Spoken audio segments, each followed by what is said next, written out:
السلام عليكم ورحمة الله وبركاته. بسم الله الرحمن الرحيم.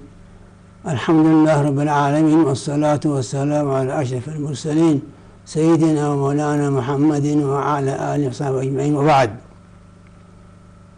فحيث أنه لم تثبت رؤية الهلال هذا المساء، وعليه فسيكون غد الثلاثاء تكملة شعبان 30 يوما، وسوف يكون بعد غد الأربعاء 10 يوليو 2013 أول أيام شهر رمضان المبارك لعام 1434.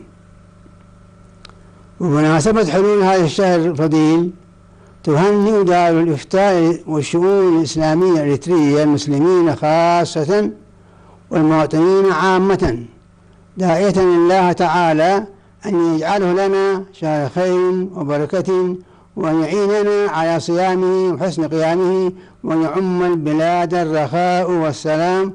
رمضان كريم وكل عام وأنتم بخير. ولنذكر شيئا من أحكام الصيام. الشيخ الهرم والمريض الذي لا يرجى برؤه إذا كانا لا يستطيعان أن يقضيا في أي وقت من أوقات السنة فعليهما الفدية عن كل يوم مد،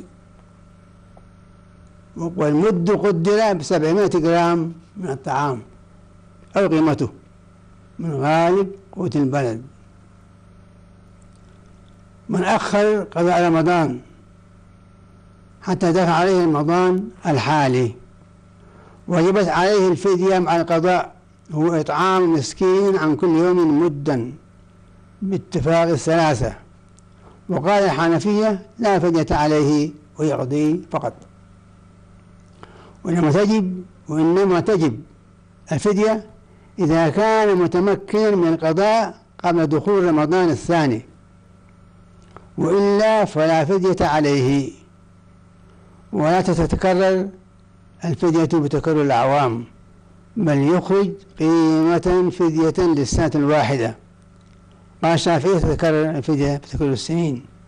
والفدية قررت ب700 جرام من طعام أو قيمته من غالب قوت البلد كما ذكرنا أعلاه. الذي يفطر نهار رمضان ناسيا